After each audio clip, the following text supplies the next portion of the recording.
All right, it's TY Unfiltered again. Welcome to another episode. This week we are looking at negotiation. So my question to you is, did you negotiate your work condition at your first job? You want to think about that? Yeah. So most people do not, and that is awfully wrong. Some persons are so excited to get the offer that they sign immediately without asking questions that borders on working hours, leave days, health benefits, remote or flexible work option. What is the result? They end up accepting conditions that may not fit into their life, and later they feel stuck. The thing about negotiation is not just about salary.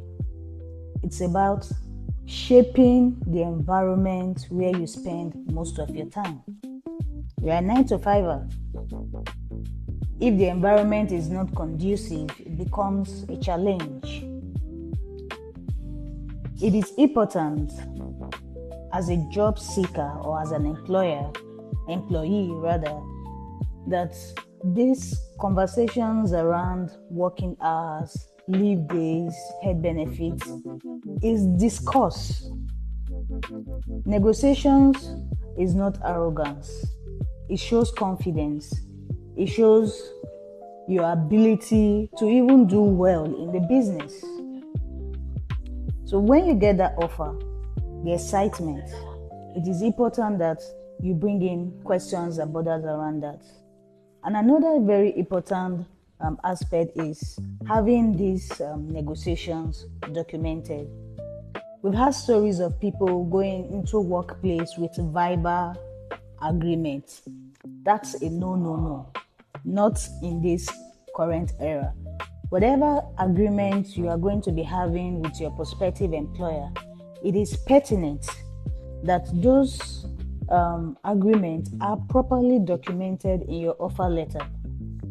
Never you allow any employer tell you just go and start. That is a trap that people often not. They end up leaving the job not in a very peaceful manner. So please make sure that whatever terms and conditions are given to you in your workplace, there is a documented evidence. And this should also apply to every areas of our life. Don't just be in the excitement of signing.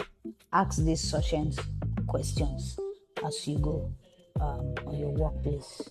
We've had situations where someone shared the story recently with me. He got a job and excited about the job. In his conversation with his employer, the employer promised 3x of his salary in 6 months. Mind you, this was just a verbal communication. It wasn't documented. 6 months times, this fellow went back to his employer to say, it's 6 months and you said you are going to give me times 3 of my salary. Lo and behold, the personnel involved denied having such conversation. What was the result? The young man went back to his job, but no longer happy. The excellence that he was known for the job dropped completely. And I told him that's the mistake. And that's what I am preventing you from also making. Whatever conversations you're having as regards offer, ensure that it is documented and have a copy that is signed by those who have gone into that conversation with you. This is Workplace Unfiltered. We have conversations that borders on workplace and how we can navigate issues that comes along. I want to hear your story in the comment section. Have you had this challenge in your workplace and how did you navigate it? Remember, you asking all of these questions is not arrogance. an HR employee, you should even be happy that you're having this conversation, because it shows that you pay attention to details and you can translate that into your work at the end of the day. Thank you for joining us. Remember, I am waiting to hear from you in the comment section. Workplace Unfiltered NG out.